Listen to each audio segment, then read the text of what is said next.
अगर आप पिछले कुछ हफ्तों से महसूस कर रहे थे कि रिश्तों में नरमी आना शुरू हुई है, सुकून आना शुरू हुआ है, दिल हल्का होना शुरू हुआ है और कुछ पुरानी तकलीफ़ें जो हैं वो हील होना शुरू हुई हैं, या आप किसी शख्स से, किसी रिश्ते से, किसी फैमिली मेंबर से बहुत ज़्यादा कनेक्शन डेवलप कर चुके हैं, तो ये एक इत्तेफ़ाक नहीं था। क्योंकि वीनस जो था वो कैंसर में था, और कैंसर में जब भी वीनस होता है तो ये दिल को सुकून देने की कोशिश करता है, और ये मैंने बातें आपको पिछली वीनस के ट्रांज़िट में बताई थी। लेकिन अब वीनस जो है वो ट्रांज़िट कर रहा है 5 जुलाई को लियो में, और लियो में उसका इंतज़ार कर रहा है केतु। तो ये कोई आम ट्रांज़िट नहीं होगा। और यहाँ पे जो एक अहम चीज़ है वो ये है कि ये ट्रांज़िट आपको सिर्फ़ ऐसा नहीं है कि मोहब्बत दे, ये ट्रांज़िट आपको मोहब्बत के पीछे छुपी हुई हकीकतें दिखाना शुरू करेगा। ये वो ट्रांज़िट है जो आपसे पूछ सकता है कि आप किसी शख्स को वाक़ई चाहते हैं, या जो वो आपको अटेंशन दे रहा है, आपको टाइम दे रहा है, आप उससे अट्रैक्ट हुए हुए हैं। या आप किसी रिश्ते को वाक़ई में बचाना चाहते हैं, या सिर्फ़ उस इमेज जो उसके पीछे जुड़ी हुई है, उस इमेज को बचाना चाहते हैं। या आप वाक़ई खुश हैं, या आप उस खुशी को सिर्फ़ ज़ाहिर करना चाहते हैं दूसरों के ऊपर कि मैं खुश हूँ, बाकी कोई ऐसी बात नहीं है। क्योंकि लियो जो है वो रिकॉग्निशन का साइन है बेसिकली, और केतु जो है वो अटैचमेंट को कट करता है। और वीनस केतु के साथ आते ही तो दिल को कुछ पुरानी कहानियाँ जो हैं, दिल में जो आपकी पुरानी कहानियाँ होंगी, वो ख़त्म होना शुरू हो जाएँगी, और कुछ सच जो हैं वो सामने आना शुरू हो जाएँगे। अगले कुछ हफ्तों में बहुत से लोग किसी शख्स को नए नज़रिए से देखना शुरू करेंगे। कुछ लोगों को एहसास होगा कि जिस चीज़ के पीछे वो भाग रहे थे, शायद उसकी अहमियत उतनी नहीं थी जितनी वो समझ रहे थे। और कुछ लोगों को पहली दफ़ा इस तरह की चीज़ें समझ में आएँगी कि जो अटेंशन है वो आपके लिए इतनी इम्पोर्टेंस नहीं रखती, बल्कि सेल्फ वर्थ बहुत ज़्यादा इम्पोर्टेंस रखती है। तो हम इन चीज़ों को देखेंगे, लेकिन अगर आपको आपका मून साइन नहीं पता तो कमेंट सेक्शन में अपनी ओरिजिनल डेट ऑफ बर्थ लिखिए, आपको आपका मून साइन बता दिया जाएगा। जिन लोगों ने अपॉइंटमेंट लेने हैं तो हमारी फ़ीस 50% ऑफ है, तो आप लोग अपना अपॉइंटमेंट बुक करवा सकते हैं।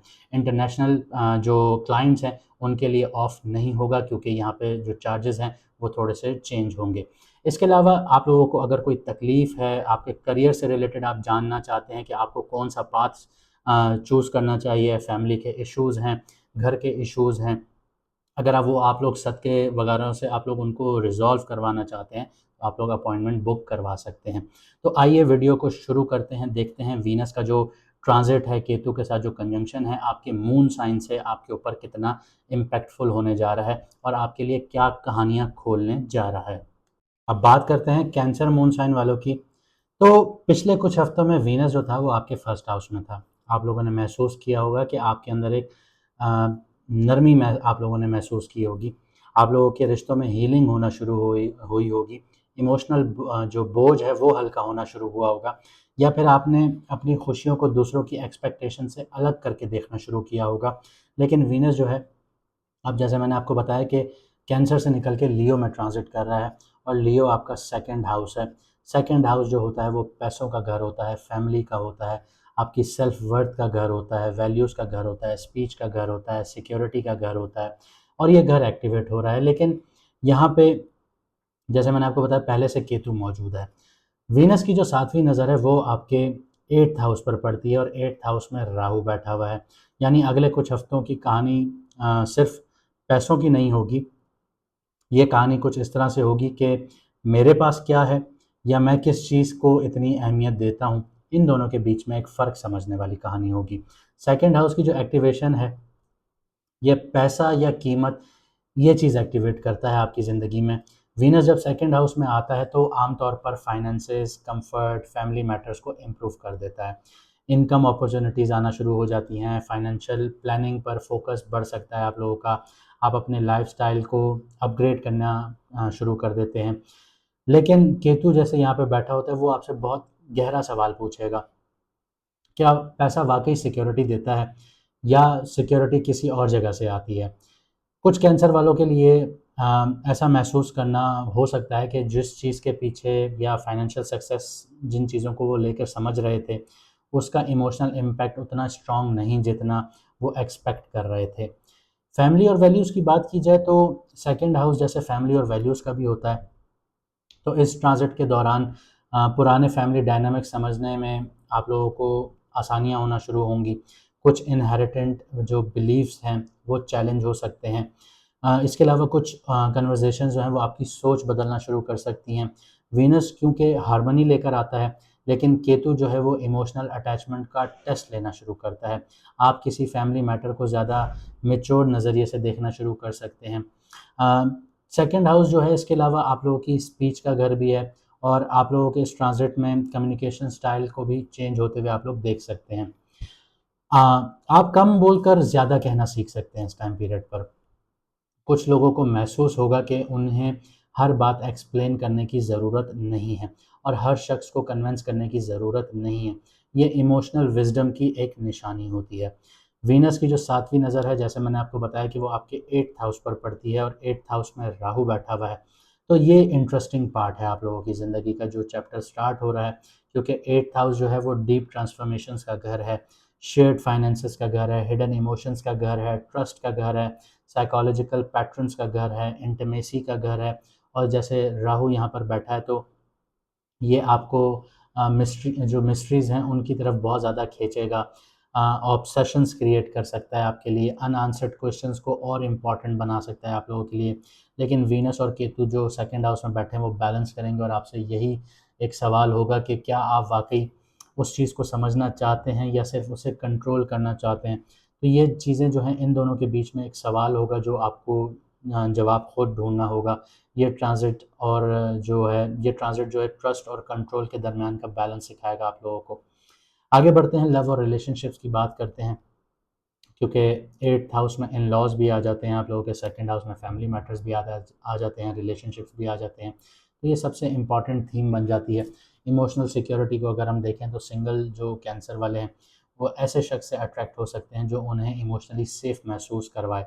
लेकिन अट्रैक्शन के साथ-साथ ट्रस्ट के इश्यूज़ भी सरफ़ेस पर आना शुरू होंगे। कमिटेड लोगों के लिए बात की जाए तो शेयर्ड रिसोर्सेज़ पर बहुत ज़्यादा बातचीत होगी, फ्यूचर प्लानिंग पर बहुत ज़्यादा बातचीत होगी। इमोशनल ट्रांसपेरेंसी इंपॉर्टेंट टॉपिक्स बन सकते हैं आप लोगों की ज़िंदगी में।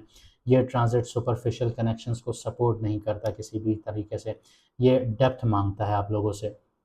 तो इस चीज़ को आप लोगों ने समझना होगा। आप लोग वैसे ही बहुत ज़्यादा इंडल्ज हो जाते हैं, तो यहाँ पे डेप्थ आप लोगों की तरफ से तो होगी, लेकिन पार्टनर को भी आप लोगों ने समझना होगा। फाइनेंसेस और आपकी शेयर्ड रिसोर्सेज़ की बात की जाए, क्योंकि 8th हाउस एक्टिव है, तो सेकंड और 8th हाउस का जो एक्टिव है एक्सिस है, ये आपके फाइनेंशियल प्लानिंग, आपकी सेविंग्स, आपकी इन्वेस्टमेंट्स, जॉइंट फाइनेंसेस, इन सारी चीज़ों पर फोकस लेकर आता है। लेकिन इम्पल्सिव डिसीजंस जो हैं वो आप लोगों ने अवॉइड करने होंगे, ये आप लोगों के लिए बेहतर होगा। अगर आप लोग जज़्बात में बह के फैसले करना शुरू हो गए तो मुश्किल आप लोगों के लिए यहाँ पे आना शुरू हो जाएगी। ये इवैल्यूएशंस का टाइम है आप लोगों के लिए, रिएक्शंस का बिल्कुल भी नहीं है। इसके अलावा जो इस ट्रांज़िट का बेसिक आप लोगों के लिए एक ये कह लीजिए कि पर्पज़ है या पैगाम है, तो वो ये है कि हर चीज़ की कीमत पैसा नहीं होगी आप लोगों के लिए। इस चीज़ को आप लोगों ने बहुत अच्छे से समझना है। हर सिक्योरिटी जो है वो बैंक में नहीं मिलेगी आप लोगों को, क्योंकि सेकंड हाउस जो है वो बैंक का आपका घर है, अकाउंट का घर है, तो सिक्योरिटी आप लोगों का बैंक अकाउंट नहीं होगी। कभी-कभी असली स्टेबिलिटी जो है वो ट्रस्ट से आना शुरू होगी आप लोगों की ज़िंदगी में, और आप अपने आप पर कितना ट्रस्ट रखते हैं, लोगों पर कितना ट्रस्ट रखते हैं, इन चीज़ों से स्टेबिलिटी आप लोगों के दिल में और आपके दिमाग में आना शुरू होगी, आपकी लाइफ में आना शुरू होगी। और इमोशनल ऑनेस्टी से जो आप अपने रिश्तों में लेकर आएँगे, उन्हीं से आपके रिश्ते आगे बढ़ना शुरू होंगे। कुछ एक्शन प्लान्स भी मैं आपको बता देता हूँ जो आप लोगों ने फॉलो करने हैं। तो फाइनेंशियल प्रायोरिटीज़ जो हैं उनको रिव्यू करना शुरू कीजिए, फैमिली कन्वर्सेशंस जो हैं उनको इम्पोर्टेंस देना शुरू कीजिए, ट्रस्ट इश्यूज़ को ऑनेस्टली फेस करना शुरू कीजिए, इमोशनल सिक्योरिटी को मटीरियल सिक्योरिटी से कंफ्यूज ना करें। लॉन्ग टर्म जो प्लानिंग है उस पर फोकस रखें। अगले कुछ हफ्तों में आप ये सीखेंगे कि असली दौलत सिर्फ पैसा नहीं है, बल्कि वो सुकून है जो आपको अपनी कीमत जान कर मिलना शुरू होगी। उम्मीद करता हूँ आपको वीडियो पसंद आई होगी। अगर ऐसा है तो वीडियो को लाइक, शेयर, सब्सक्राइब चैनल को ज़रूर कीजिएगा। मुझे दीजिए यहाँ से इजाज़त, मिलते हैं अगली वीडियो में सितारों के सफ़र पर।